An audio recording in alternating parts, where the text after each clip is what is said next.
Good evening sir. Good evening sir. Sir हम लोग अभी दिसंबर मंथ की जो आपकी एक्टिविटीज़ है उसको डिस्कस करेंगे। हमको लगता है आपने मुझे व्हाट्सएप पे भेजा है और आप थोड़ा सा हमको बताइए कि दिसंबर में हमको लगता है कि एग्जामिनेशंस तो नहीं थे, यूनिवर्सिटी का एग्जाम था। मार्क्यू कंडक्ट हुआ है। अच्छा। और उसके बाद क्लास में मार्क्यू मतलब monthly assessment and revision quiz. Marquee तो हमको लग रहा है कि सारे टीचर सारी क्लास में करवा रहे हैं। हाँ, सारे क्लास में। एक चीज, मार्क्यू में आप लोग किताब जो बांट रहे हैं, हर टीचर सेम किताब बांट रहा है और कई बार सेम बच्चों को प्राइज मिल रहा है। ज्यादा कलेक्शन हो जा रहा है। गलत है ना ये? प्राइज अब चेंज इसके प्रति आपको सेंसिटिव रहना होगा। पहली चीज की बच्चों को किताब हर टीचर वही देगा हर क्लास में जा करके, तो वो किताब का महत्व घट जा रहा है। हाँ। तो आप उनको वहाँ पर कहीं भी कलम दीजिए। कलम मंगाया गया था, कभी कोई तरह का दूसरा जो और कोई गिफ्ट आइटम जो बच्चों को प्रोत्साहित करने के लिए बनाया चेंज करते रहते हैं। बिल्कुल। और एक ही किताब सब लोग दे रहे हैं, हमको लगता है कि उचित नहीं है। अगर बच्चे को किताब मिल चुकी है तो उसको कोई दूसरा वस्तु दीजिए। प्राइस चेंज कर दिया। किताब भी बदली की जा सकती है, हमारे पास किताबें भी दूसरी भी हैं। कुछ और किताब भी है जिसको उस कैटेगरी में अलाउ, उसको देख लेते हैं और कौन किताब है। बिल्कुल। तो बच्चे के पास आप लोग मल्टीपल तरह की बुक्स लेके जाइए। जो बुक बच्चों को पहले मिल चुकी है उसको दूसरी किताब दी जाए, ताकि मतलब एक ही बच्चे को एक ही किताब का 4 कॉपी मिलने से तो लाभ नहीं। बच्चा बोल भी रहा था कि प्राइस सर ये चीज वो बोले उसके पहले ना, उससे पहले हम लोग प्लान कर जाना चाहिए। और जब हम तो ये चीज देखे, हमको देख के लगा कि भाई, हमको तो कोई बोला नहीं, लेकिन हमको ये देख के लगा कि ये तो गलत हो जा रहा होगा। बीच बीच में चेंज करते रहेंगे। अभी 2 महीना हुआ है, अगली बार प्राइस चेंज करेंगे। आप एक अभी भी मेंटेन कर सकते हैं कि भाई वो किताब भी लेके जा रहा है टीचर और कुछ और भी चीज ले जा रहा है। जिसको किताब मिल चुका तो दूसरी चीज देगा या दूसरा किताब लेके जाएगा। ठीक। किताबें अपने पास मल्टीपल्स हैं, बुक्स बहुत तरह की हम लोग मंगवाए हुए हैं। उसको कैटेगराइज कर देते हैं फर्स्ट सेकंड थर्ड, जैसे इसको किए थे। हाँ। कहीं कहीं पे ऐसा भी है कि बहुत कम बच्चों के बीच में कंपटीशन है, तो उन सब चीजों को भी थोड़ा देखना होगा। जैसे अभी कि बहुत कम बच्चे हैं और उसी में कंपटीशन हो रहा है। और they should deserve and they should earn it. मतलब कोई एक जवाब सही दे दिया तो वो भी प्राइज विनर है। नहीं, वेरिएशंस तो हो रहा है अलग अलग सब्जेक्ट में। जैसे हम MCA में 2 पेपर, अभी 3 पेपर ले रहे हैं। तो 2 पेपर का कंडक्ट किए थे, एक में अभी कम क्लास हुआ था, तो दोनों पेपर में प्राइज जो है एक स्टूडेंट को सेम मतलब मिला, लेकिन बाकी दूसरे स्टूडेंट को भी मिला। वेरिएशंस हो रहा है। क्या एक सही जवाब देने पे प्राइज मिला? नहीं, एक नहीं, नंबर ऑफ क्वेश्चंस पूछा जा रहा है। तब होना चाहिए। ये जहाँ पर संख्या ज्यादा है बच्चे का, बच्चे ने कोई प्रेजेंटेशन आपका भेजा है, C++ का भी भेजा है वो। देखिए एक चीज और, आप बच्चे जो है वो अगर क्लासरूम में प्रेजेंटेशन रिकॉर्ड करके टीचर्स को दे रहे हैं। नहीं, ये ड्यूरिंग क्लास की दिया हुआ है। ड्यूरिंग क्लास का इम्पोर्टेंस ये है कि बच्चे को प्रेजेंट करते वक्त अलग एनर्जी रहती है। हाँ, तो ये सर जो पेपर है ये अब कंप्लीट होने वाला है, तो रिवीजन पॉइंट ऑफ व्यू से भी करवा रहे हैं। दूसरा, बाकी क्लास का भी टॉपिक रिवाइज होता है। हाँ। तीसरा, after presentation even for 4 or 5 minutes there should be some sort of discussion, some questions you can ask or you can allow other students query session, ask the questions on the same topic. हाँ, questions for their understanding, clarity, not for assessing the person who is giving the presentation. Students जब question पूछेंगे तो वो और clarity के लिए या और डिस्कशन के लिए पूछेंगे। स्टूडेंट जब क्वेश्चन पूछेंगे तो वो जो बच्चा प्रेजेंट करने आया है उसके ज्ञान का आकलन करने का काम करना स्टूडेंट का जिम्मा नहीं है, उसके लिए ना पूछे वो, ये ध्यान रखिएगा। जैसे कई बार होता है ना कि अब तुम लोग अपना सवाल पूछो, अब कोई बच्चा तेज बन रहा है, उससे कोई डिफिकल्ट सवाल पूछ रहा है सिर्फ इसलिए कि तुमको ये आता है कि नहीं आता है, ये कॉन्सेप्ट नहीं होना चाहिए। जो टॉपिक बाई दी में जो डिस्कशन हो रहा है उस टॉपिक में और आगे का कोई चर्चा, इसको मतलब उसका पार्ट बनाया जाए। बिल्कुल। देखिए प्रेजेंटेशन जितना इंटरेस्टिंग होता है उससे ज्यादा इंटरेस्टिंग आफ्टर प्रेजेंटेशन डिस्कशन। ये पोस्ट प्रेजेंटेशन डिस्कशन नहीं हो रहा है तो बच्चे ने अपना मोनोलॉग दिया, वो मोनोलॉग उसका प्रेजेंटेशन था, लेकिन टीचर ने कुछ सवाल डाले ही नहीं, तो कुछ कंफ्यूजन आया ही नहीं, बच्चों ने कुछ डिस्कशन किया ही नहीं। तो वो एक बहुत जरूरी है कि किसी भी प्रेजेंटेशन के बाद, जैसे मान लीजिए कि 7 टैंक पर कोई आया और वो अपना प्रेजेंटेशन देता है ना, हम लोग अपने तरीके से देता है। ये अब इसको ऐड कर देते हैं। वो जब प्रेजेंटेशन दे देता है उसके बाद ना जो जजेस हैं वो कुछ ना कुछ उससे क्वेरी करते हैं। ड्यूरिंग प्रेजेंटेशन ऑब्जर्वेशन को नोट करके लास्ट में वो सब जनरेट करते हैं। नहीं, आप एक्सपेरिमेंट कर सकते हैं। अगर आपको लगता है कि प्रेजेंटेशन के बीच में भी इंटरप्ट कर लें, पूछ लें, वहीं पे बात पूछ लें, हमको लगता है अभी थोड़ा सा जो कुछ बच्चे का जो है वो हेजिटेशन है देने ही में, पहले ही वो देना नहीं चाह रहे। एजुटेशन का कारण लैंग्वेज होगा, लैंग्वेज है, उसको हिंदी अलाउ कर दीजिए, हटा दिए हैं, हिंदी में अलाउ कर दीजिए, हिंदी में प्रेजेंटेशन। उसके बाद भी बहुत सारा जो है वहाँ परफॉर्म करने में दिक्कत आता है, फिर क्वेरी करने में और ज़्यादा, लेकिन हम लोग इसको इनिशिएट करते हैं। क्वेरी आप क्लैरिटी के लिए करेंगे, हाँ, लाने के लिए, और डिस्कशन होना चाहिए ताकि डिस्कशन से चीज़ें और निकल के आती हैं। और अगर डिस्कशन के लिए पॉइंट्स क्लास रेज करे, अच्छी बात है, ना भी करे क्लास रेज, आप ड्यूरिंग प्रेजेंटेशन 4-5 पॉइंट बना लिए, ठीक, और फिर उसी को छेड़ दिए, या तो ड्यूरिंग द प्रेजेंटेशन और पोस्ट द प्रेजेंटेशन। उससे क्या होगा, फिर मान लीजिए जो बच्चा प्रेजेंट कर रहा है उसी का जिम्मा नहीं है जवाब देना, हाँ, कोई भी दे सकता है, पूरी क्लास जवाब दे सकती है, ठीक है, तो वो उस तरीके से भी अलाउड रहेगा। ये तो बुलियन अलजेब्रा हमको लग रहा है कि आप ले रहे हैं अभी, और उसके अलावा भी क्या क्या ले रहे हैं सर आप? C++ ले रहे हैं, C लैंग्वेज ले रहे हैं, डेटा स्ट्रक्चर ले रहे हैं। सी तो आप पहले भी लेते थे? इस बार से चूंकि उस समय क्लास कोई फ्री नहीं थे तो फिर हम ले स्टार्ट C++ ये सब लेते हैं, जावा भी लेते हैं, लेकिन इस बार C बहुत दिन बाद शुरू किया। हाँ, क्योंकि हमको याद है C जनरली आप नहीं लेते थे, आप तो उस समय रवि सुनी सर ही लोग, राजू सर भी इंगेज थे, राजू सर ही लेते थे। देखिए एक चीज और है, MCA में सी जो प्रोग्रामिंग पढ़ाएगा, बच्चों का बेस प्रोग्रामिंग सी से ही बनता है, वहीं से बनता है, वही से बनता है। तो अगर आप पढ़ा रहे हैं तो हमको लगता है कि सी उनका मजबूत होगा। बिल्कुल, और C के बाद DS भी हम ही पढ़ाते हैं। हाँ, तो इसलिए बेस, वही बेस जो है आगे जा करके उसको, चाहे वो वही चीज उन लोग को MCA तक आगे पोस्ट ग्रेजुएशन में पढ़ना है, वो बीबी और फिर वो ASP और PHP जो भी पढ़ेगा, सब में उसका DSA का काम है। हाँ, काम आएगा उसको, फुल स्टैक डेवलपमेंट में DSA पूरा काम आता है, पूरा काम। फिर से उन लोग को पढ़वाया जाता है, जो है फुल स्टैक डेवलपर का अगर कुछ कोर्स कर रहा है कोई कंपनी भी करवाती है। जो वीडियो सर आप जो डाल रहे हैं, एक रिक्वेस्ट आप लोग को किए थे सर कि आप कुछ वीडियो डाल रहे हैं फेसबुक, सीमेंस के फेसबुक पेज पर डाले आप, हाँ, और कुछ वीडियो डाला गया है सीमेंस के यूट्यूब पेज पर, हाँ, या तो दोनों जगह डलवाइए सर। हाँ, अभी इस बार से दोनों जगह डालने लगे हैं। देखिए, Facebook is a declining media, but because हम लोग वहाँ पर अपना काफी सारा कंटिन्यूटी में रिजर्वायर ऑफ कंटेंट मेंटेन कर रहे हैं, तो हम लोग उसको कंटिन्यू करें एक बार। लेकिन यूट्यूब सीरियस मीडिया है पढ़ाई के लिए भी, उसी पर पोस्ट करें। हाँ, तो चूंकि वो पढ़ाई के लिए एक सीरियस मीडिया है, हमारे बच्चे और बाकी कोई भी किसी संस्थान के बच्चे जिनको भी पढ़ना पढ़ सकते हैं, वो देख सकते हैं, पढ़ सकते हैं, समझ सकते हैं, इसलिए डाला करिए। प्लस सर आपका एक मंथली वीडियो किसी एक टॉपिक पर जो भी आपको पसंदीदा हो, या जो आप अभी लेटेस्ट पढ़ रहे हो, बना के डाल दें, या जिस पर आपने कुछ गेन किया हो, वो डाला करिए सर। आपका वाला कोई वीडियो हमको पिछले काफी दिनों से नहीं दिखा है, ठीक, वो डाल दें, जो पीछे आप रेगुलर बना रहे थे, ठीक है, तो वो चीज को सर जरा सा कंटिन्यूटी में लाइए। आपने जो मुझे वीडियो शेयर किए हैं वो 8 जनवरी को किया, उसके पहले का भी कोई है क्या? पहले का उस महीना का होगा, मुझे दिसंबर का ही देखना है मुझे तो। ये डिजिटल 30 तारीख तक देने का बात था, हाँ, वो सब पहले फेसबुक में डाले हैं, उसके बाद भी डाले होंगे इधर। सर इसको थोड़ा सा यूट्यूब पे भी डलवाया कीजिए सर, ठीक, क्योंकि एज ए मीडिया यूट्यूब जो है वो ज़्यादा एक्सेस होगा, मतलब रिस्पॉन्सिबल, इसलिए मैं कह रहा हूँ उसको, क्योंकि सर्च कर सकते हैं आप, इस पर सर्च नहीं हो पाता है, इसमें सर्चिंग। अगर आपने बुलियन अलजेब्रा पे कोई वीडियो डाला तो उस पर इमेज बुलियन अलजेब्रा डालेंगे तो वो वीडियो निकल आएगा, हाँ, यूट्यूब से इस पे निकालना बहुत कठिन है, इसमें एल्गोरिथम सही नहीं, तो इसलिए सर्च इसका सही नहीं हो पाता है, इसलिए आप डाला कीजिए बच्चों के हित के लिए भी, तो उसी में डाला कीजिए सर।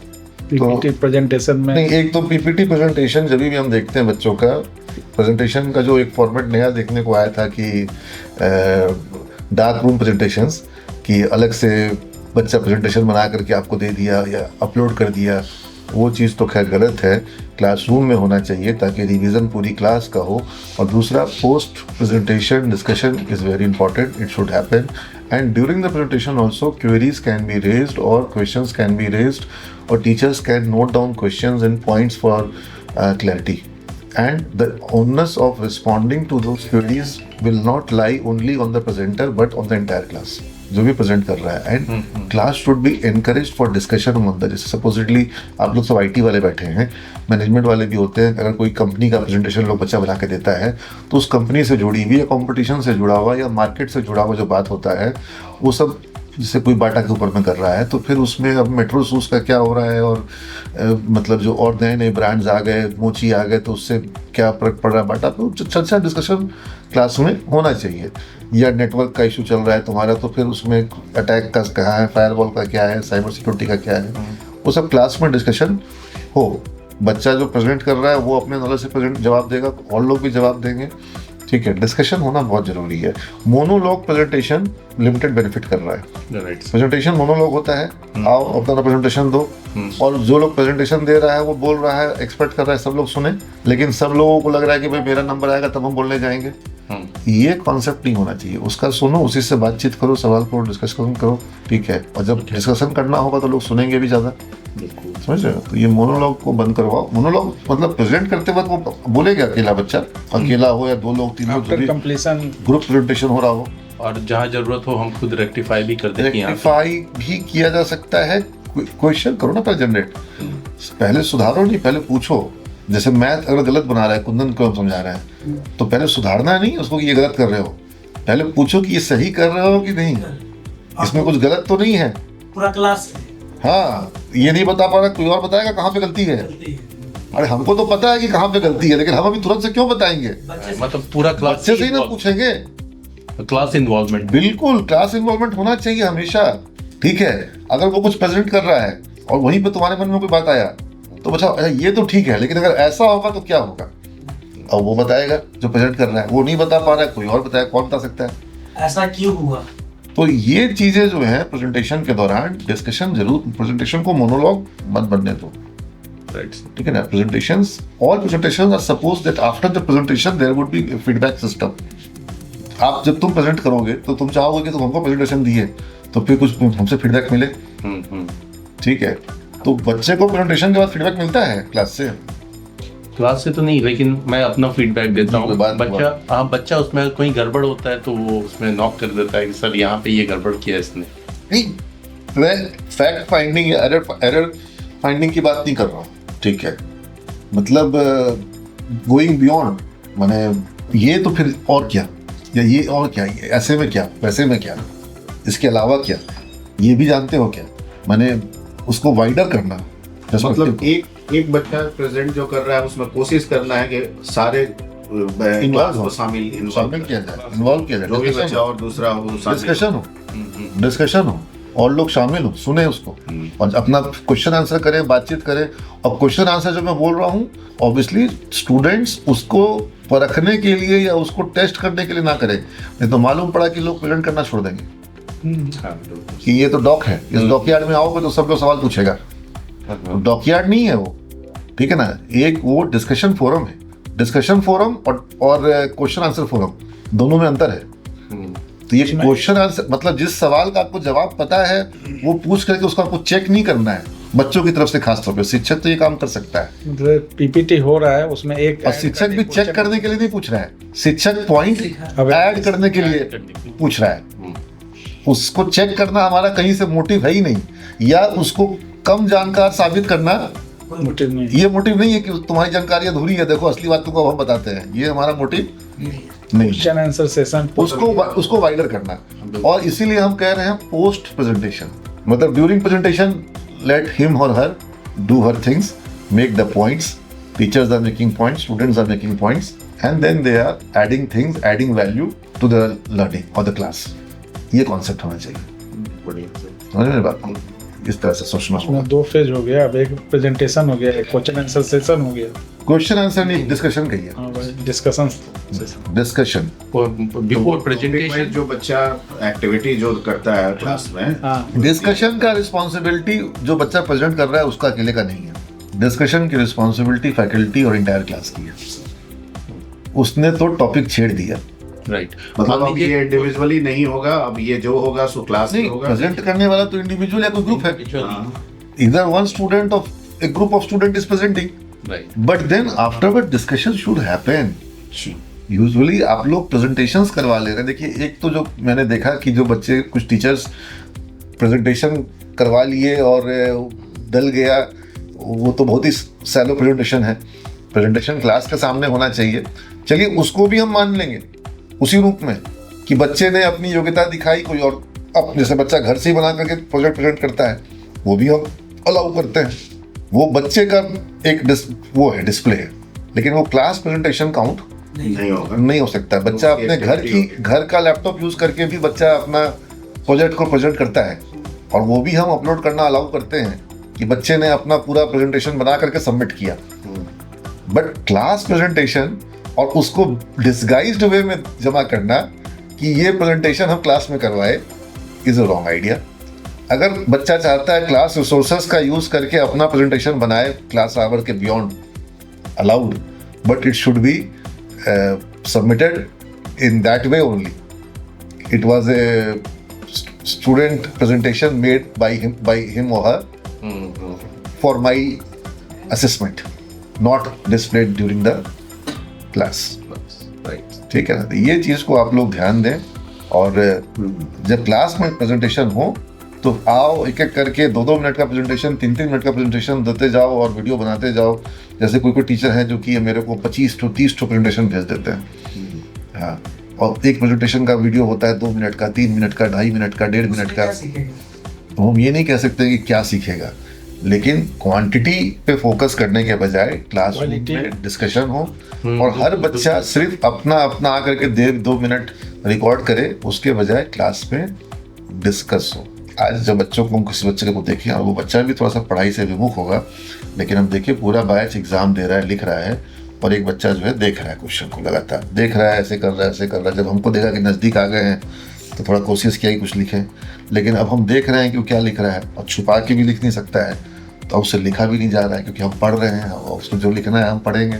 उसके शीशा के उसके बाहर हम खड़े हैं, ठीक है, तो उसकी व्यवस्था हमको समझ में आ रही थी कि उसको कुछ लिखने में बन नहीं रहा है। हर बच्चे का लिखवा पाए एग्ज़ाम में, ये हम लोग कर नहीं पा रहे हैं। बच्चा क्लास में भी नहीं आता है। एक बच्चा मेरा, उसका 18% अटेंडेंस था, लेकिन इससे ये समझ में आ रहा है कि बच्चों में कहीं ना कहीं कंसेप्ट की कमी है। एक होता है कि कंसेप्ट भी है लेकिन लिख नहीं पा रहे हैं, वो एक अलग कमी है। वो कमी ज़्यादा नहीं होगी, कंसेप्ट ही नहीं है। मुझे लगता है डीएस का एग्जाम था कि एक तो डीबीएमएस का एग्जाम था, ठीक है ना, तो डीबीएमएस का पेपर था, वो लिख ही नहीं पा रहा है कुछ, ठीक है, कुछ लिख ही नहीं पा रहा है। वो एकदम साफ समझ में आ गया कि उसका पढ़ाई नहीं है, कमजोर है। सारे बैच का नहीं है, हम एक पर्टिकुलर बच्चे की बात कर रहे हैं, ठीक है, उसकी कॉपी भी ज़्यादा लिखी हुई नहीं थी। एक चीज़ मेरे को आइडिया आया था कि एक हम लोग पहले करते थे, जैसे प्रोग्रामिंग पेपर्स जितने होते थे उसका प्रैक्टिकल एक हम लोग कराते थे पहले। जैसे 70 नंबर का नहीं, अभी नहीं हो रहा है ये। तो अगर नहीं कर रहे हैं तो सर ये आपके स्तर से ये चीज़ की कमी हो रही है। आप तो याद करिए, हम आपसे प्रैक्टिकल टेस्ट के लिए क्वेश्चंस बनवाते थे, और वो भी जब हमारे पास बच्चों की संख्या से कंप्यूटर की संख्या बहुत कम थी, तो multiple same level of difficulty का क्वेश्चन बनवाते थे कि एक क्वेश्चन आउट हो जाएगा, बच्चा लोग बाहर जाएगा तो दूसरा जब आएगा तो दूसरा क्वेश्चन मिलेगा। हाँ, सेट अलग अलग हम लोग बनाते याद करिए। तो फिर उसको बंद करने का क्या कारण है? नहीं, बंद तो हम ये नहीं करेंगे, पता नहीं क्या रीजन था कि इधर नहीं हो रहा था, ठीक है, क्या रीजन नहीं, आप ये बोले कि हम उसको नहीं कराएं, आप कराएंगे। तो प्रोग्रामिंग पेपर्स जितने भी हैं या जितने भी प्रैक्टिकल पेपर है, उसमें से जैसे अगर 60 नंबर का है तो 20 नंबर उसमें लैब का हो जाए, प्रैक्टिकल हो जाए, 40 नंबर थ्योरी हो जाए। सर विश्वविद्यालय का जो प्रैक्टिकल एग्जाम है वो भी आप ले रहे हैं? एक क्राइटेरिया भी हो जाएगा हम लोग का। विश्वविद्यालय के लिए प्रैक्टिकल आप ले रहे हैं, ठीक है, वहाँ पर भी आपको यही सेम फॉर्मेट यूज करना होता है। हमको याद है पर्ची पे क्वेश्चन बनाते थे हम लोग, ठीक है, अभी इधर में हम देखे नहीं है, तो वो आप अभी भी कर रहे होंगे। वो चीज आप विश्वविद्यालय एग्जाम के लिए कर रहे हैं, वो चीज आप इंटरनल में भी करिए।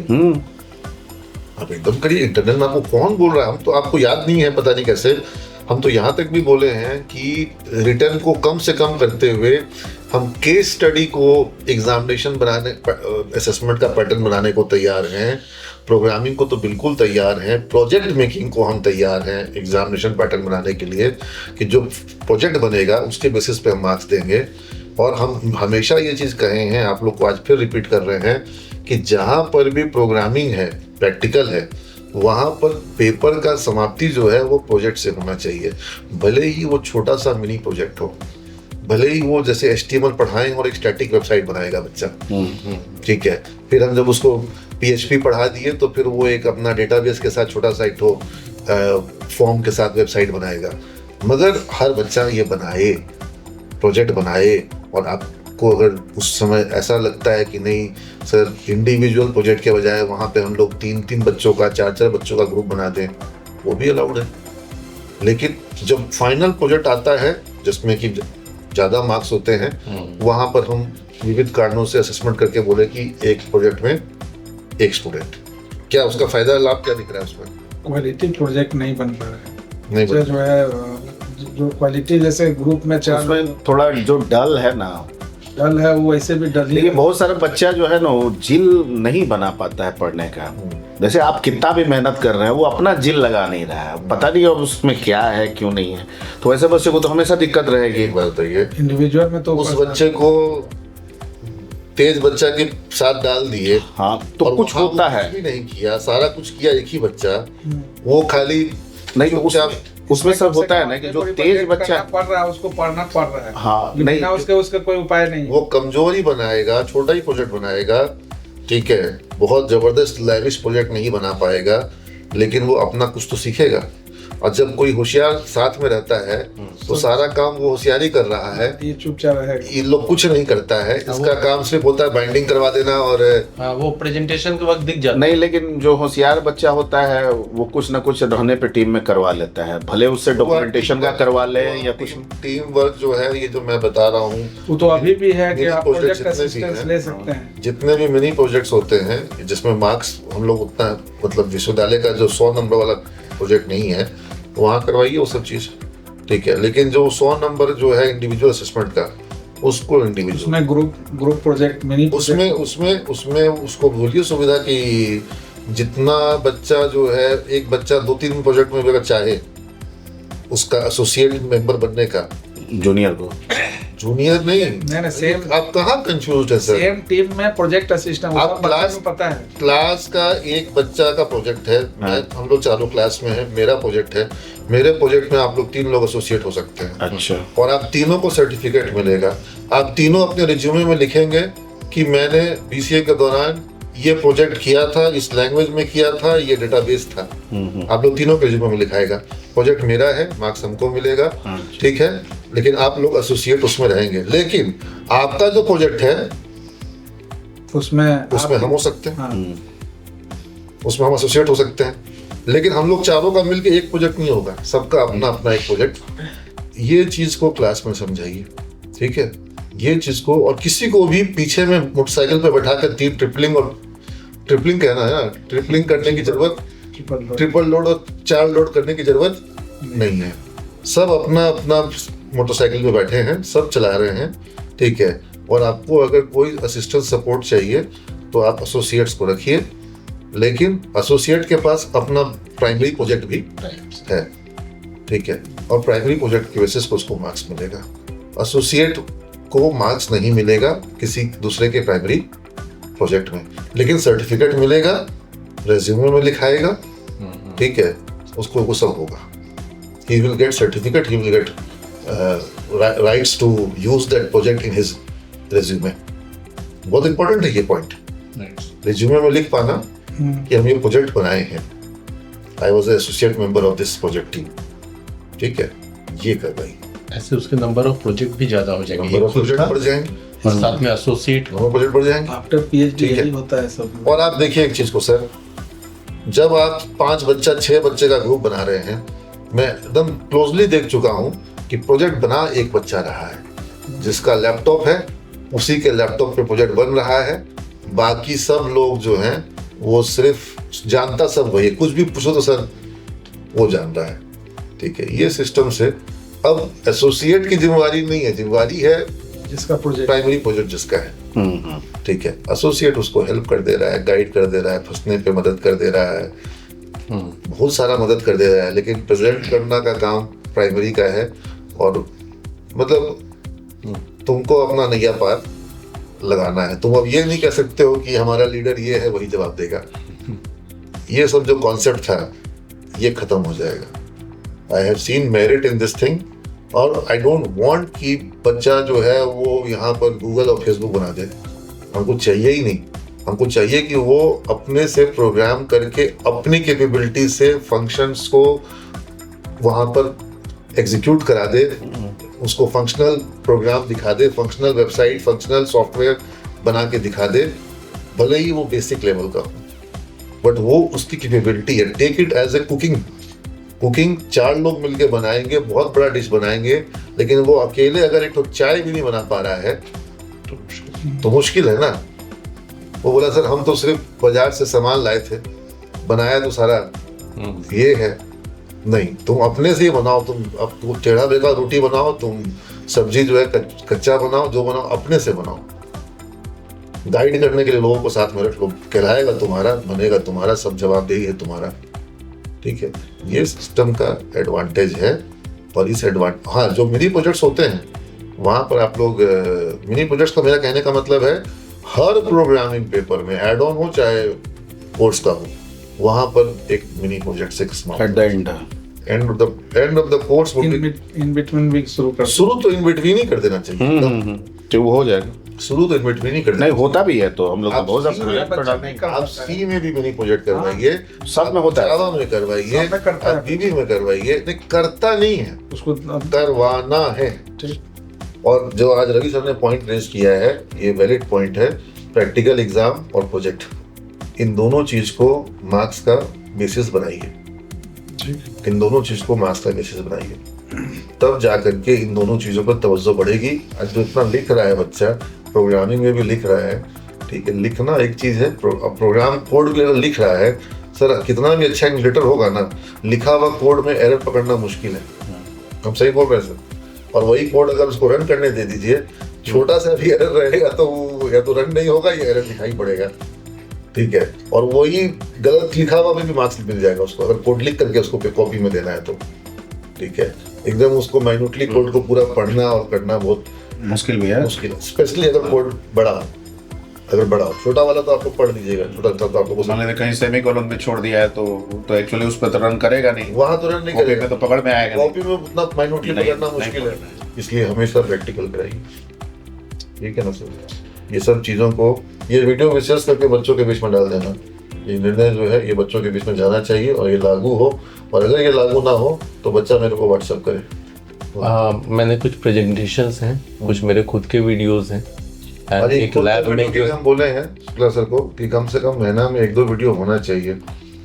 ठीक है, ये मार्क्यू का तुम भेजे हमको। मार्क्यू भी हैं, मेरे खुद के 4 या 5 वीडियोस होंगे, 4 होंगे यूट्यूब पर, नंबर सिस्टम, बाइनरी। हाँ, वही भी पढ़ा रहा हूँ उसमें फंडामेंटल में, तो उससे रिलेटेड बनाया। एक मैंने लैब में जो डिवाइस डेमोन्स्ट्रेशन किया है उसके वीडियोस हैं। हाँ देख रहा हूँ, राउटर स्विचिंग का। हाँ, और फिर इधर CCNA का वर्कशॉप स्टार्ट हुआ है सर, उसका एक भेज दिया। हम लोगों ने चलो ये तो मैं देखा था ये वाला, कि तुमने उस दिन भी हाँ रजिस्ट्रार साहब के सामने भी। हाँ बिल्कुल ठीक। एंड आपने कुछ टास्क असाइन किया था कि स्पोकन ट्यूटोरियल के जो पेपर असाइन करते हैं वो कैसे सेमेस्टर वाइज चाहिए, ईयर वाइज चाहिए, यूनिवर्सिटी 18 पेपर का, 18 पेपर का, तो वो प्रिपेयर कर लिया सर। दिखाओ तो आप नहीं बताओ सुन लेते हैं। फर्स्ट सेमेस्टर में क्या क्या है? जैसे फर्स्ट सेमेस्टर AKU की बात करें सर, तो दोनों का अलग अलग है। हाँ, दोनों आपने बोला था यूनिवर्सिटी वाइज पेपर उनका अलग अलग अलग अलग है। तो फर्स्ट सेमेस्टर में जो है वो इंट्रोडक्शन टू कंप्यूटर एक छोटा सा, and then Python and Libre Office. हाँ ठीक है, इंट्रोडक्शन टू कंप्यूटर का कोर्स है क्या हम लोग का? फंडामेंटल है ना, कंप्यूटर फंडामेंटल तुम लोग का भी है, स्पोकन ट्यूटोरियल का भी है। अच्छा। एंड सेकंड सेमेस्टर में जो है हम लोग का लिनक्स पेपर है यूनिवर्सिटी में, यूनिक्स, उसी से related Linux, bash, AWK, and यहाँ पे आकर के एक आर्डिनो है, क्योंकि रोबोटिक्स की पढ़ाई हो जाती है तो आर्डिनो जो है स्पोकन ट्यूटोरियल का एग्जाम है वो। एंड देन थर्ड सेमेस्टर में sir C language, C++, Java, HTML and CSS। इतना चीज तो ना करा पाओगे? नहीं, 3 कराएंगे, तो एक्चुअली HTML CSS कंबाइंड ही होता है। हाँ, उसका कंबाइंड हो जाएगा। हाँ, तो C++ और जावा। अब यहाँ एक पेपर और डाला हुआ है कि इनमें से जो भी, क्योंकि एक जो है अलग से रन, हम कह रहे थे इसमें से कोई एक पेपर को ऊपर ले जाओ ना, तुम्हारा सेकंड सेमेस्टर तो हल्का है, एक्चुअली वहाँ पे ये बातें कवर नहीं हो रही है सर, क्योंकि हम यूनिवर्सिटी से भी मैच करा रहा था, अपने एड ऑन से भी मैच करा रहा सेकंड में HTML CSS सब करा सकते हैं। करा सकते हैं। तो वो हम इसीलिए इसको रखे हैं। यहाँ पे 4 पेपर है। HTML CSS ठीक बोल रहे हैं सेकंड सेम में हो सकता है। सबसे बेसिक प्रोग्रामिंग क्या है वो एक तरह का सब आपका ऑपरेटिंग सिस्टम से ही रिलेटेड हो गया। ऊपर वाला 3 और तो वही वहाँ पे पेपर है, इधर आके ये आ गया। अब यहीं पे इन लोग को ये पढ़ना है, मैंने यहीं पे डाल जब लिब्रे ऑफिस पहले करा रहे हो ना, और जो क्या नाम है उबंटू का जो कोर्स होता है, जो लिनक्स वाला कोर्स, वो लिब्रे ऑफिस से पहले की चीज है। बट इनका जैसे कोई MS ऑफिस पढ़ेगा और विंडोज पढ़ेगा, तो विंडोज पहले पढ़ेगा, MS ऑफिस बाद में पढ़ेगा। राइट। विंडोज वो ऑपरेटिंग सिस्टम और MS ऑफिस एप्लीकेशंस है। तो जो उबंटू है वो हमारा ऑपरेटिंग सिस्टम है, और जो लिब्रे ऑफिस है वो उसके अंदर के एप्लीकेशंस हैं, कि हम कैल्सी पढ़ेंगे, कि हम राइटर पढ़ेंगे, जो उसके अंदर में जो है प्रेजेंटर है, ठीक है, तो वो सब हमारा एप्लीकेशंस है। तो पहले तो हम OS पढ़े ना, और फिर हम पढ़े एप्लीकेशन। तो मैंने यहाँ से मैच किया तो हमने मैच करने के चक्कर में किया है, लेकिन जो ऑर्डर होता है वो तो मेरे हिसाब से OS पहले आता है और एप्लीकेशन बाद में आता है। कर सकते हैं सर। कोर्स देख लो, अगर लिनक्स का कोर्स कुछ ज्यादा, उबंटू का कोर्स है उसको हमको लगता है, हाँ, और वो इजी कोर्स होना चाहिए बहुत। लिनक्स है। अब लिनक्स के भी डिफरेंट लेवल है सर। जैसे लिनक्स में इसने बांटा, अगर लिनक्स में उसने प्रॉम्प्ट दिया होगा तब वो थोड़ा सा बच्चों को हो सकता है जिसको डॉस उसका आइडिया नहीं होगा। हाँ, तो वो एक बार कम से कम विंडोज का सब कमांड तो समझ ले थोड़ा बहुत, उसके बाद विंडोज में तो सब क्या नाम है GUI है सब, तो विंडोज में कमांड का सिस्टम ही कहाँ है। डॉस पढ़ना है तो डॉस पढ़ेगा तब। हाँ, डॉस हम लोग के सिलेबस में है कि नहीं है? डॉस है। फर्स्ट ईयर में है। फर्स्ट ईयर में। And then sir advance C है, C++ है 4th सेम में, and 5th and 6th sem का कंबाइंड करके ही बनाया है, बिकॉज यहाँ पे कोई भी पेपर एप्लीकेबल नहीं हो रहा है। तो अलग से हमारे जो एड ऑन चलते हैं ना, 5th और 6th में उसको 6 हो या 7 को, जो भी 8 को बच रहा है कोर्स, उसको ऑप्शन दे दो। हाँ, तो वो दिया उसको ऐप डेवलपमेंट वाला दो, जो Kotlin वाला जो है, तो PHP है, MySQL है, Drupal है, जावा बिजनेस एप्लीकेशन है, जावा स्क्रिप्ट है। इधर बच्चों ने 5th सेमेस्टर के बच्चों ने रिक्वेस्ट किया कि सर हम लोग का एक कोर्स है वहाँ RDBMS, PostgreSQL, डेटाबेस का कोर्स होगा, डेटाबेस का है, वो हम लोग करना चाहते हैं। तो उसको मैंने असाइन कर दिया है। तो वो यहाँ में से किसी एक को, लाइक जावा बिजनेस एप्लीकेशन को रिमूव कर, जो बच्चा वेब में जाना चाहता है वो बच्चा तुम्हारा वेब वाला PHP और जितना जावास्क्रिप्ट, और उसके अलावा जो पहले HTML CSS, और उसके बाद फिर ऑर्डिनो करें, सॉरी ये क्या नाम है, Drupal, ये सारा चीज करेगा वेब वाला। वो अपने वेब के पॉइंट ऑफ व्यू में करेगा। वो PHP SQL साथ में है, हाँ है, ठीक है, MySQL PHP MySQL साथ में होगा, वो कोर्स करेगा, ठीक है। और जिसको जावा में जाना है वो जावा का कोर्स करेगा, एक जावा का लाइब्रेरी मैनेजमेंट सॉफ्टवेयर वाला कोर्स है, वो करेगा। तो बच्चे स्पेशलाइज भी तो कर सकें इसमें। क्यों हम हर किसी को हर तरह का, हम थोड़ा सा उसको स्पेशलाइजेशन का ऑप्शन भी दे दें। जिसको वेब में जाना है वो साथ में ऐप वाला भी कर लेगा। Android app development using Kotlin करके कोर्स है, हाँ है इसमें, हाँ है, उसका ऑप्शन दो उसको। तो Kotlin के लिए भी रिक्वेस्ट इधर आया, मैंने कहा ठीक है, मैं उसको भी ऑप्शन दो। वो जावा से बताता है, सन्नी सर जो है जावा से बताता है। हाँ, तो Kotlin भी है। 3rd ईयर में दो उसका ऑप्शन भी। ठीक है सर। इसी तरह मैंने ये आपको इधर के लिए भी BCA PPU के लिए भी, एंड BSc IT PPU के सेम सिस्टम में इसको लॉन्च कर दो, इसका PDF बना करके डाल दो, ठीक है, इसको लॉन्च किया जाए।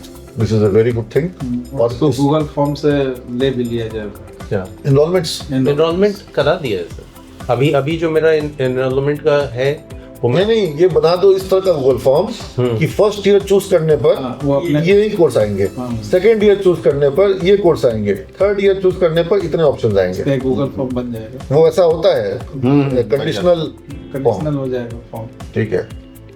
अभी फिलहाल तो इतने पेपर असाइन हो चुके हैं। 18 कोर्स का टारगेट हर स्टूडेंट के लिए, ठीक है। 3 साल 18 कोर्स, एकदम यही 3 साल 18 कोर्स, ये एकदम बच्चों में अभियान चला दो, बिल्कुल सर, ठीक है।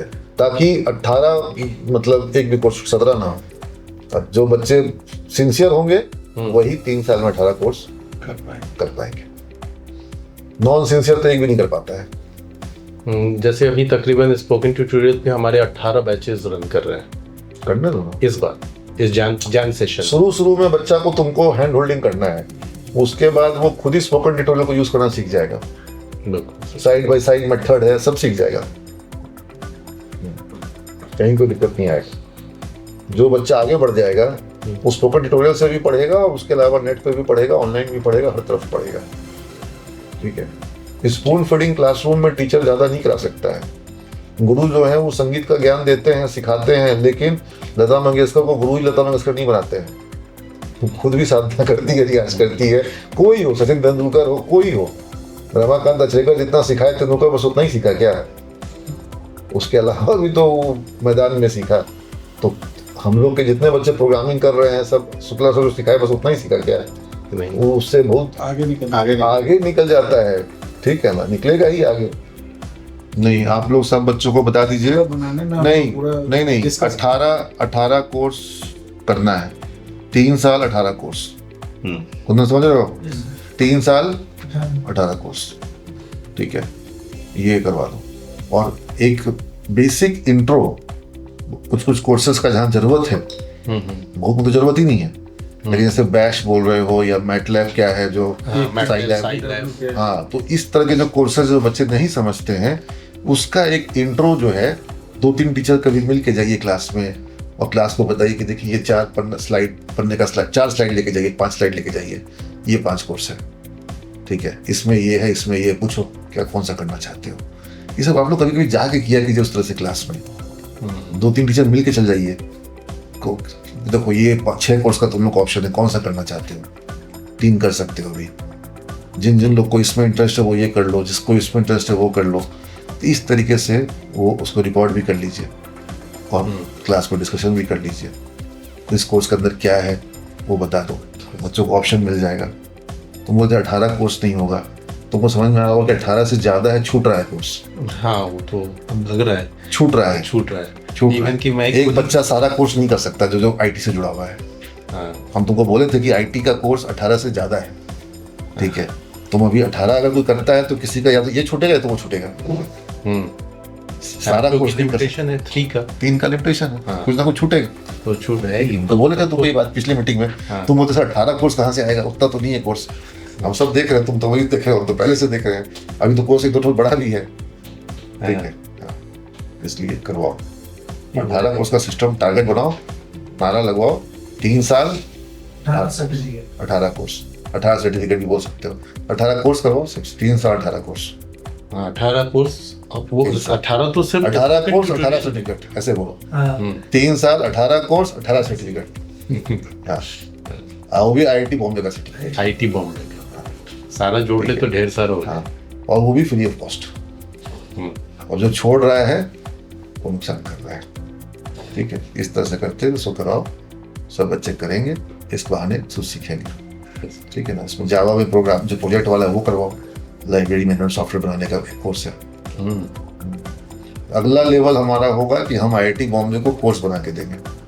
उस समय प्रोफेसर मुगलियार से हमारी बात हुई थी कि सर आपको हम पूरा का पूरा हिंदी में कोर्स बना के दे देते हैं, दीजिए। जैसे लाइब्रेरी मैनेजमेंट का जावा कोर्स है, वो लोग यूज कर रहे हैं, हम दे सकते हैं, उससे अच्छा कोर्स बना के दे सकते हैं। ठीक है, थैंक यू।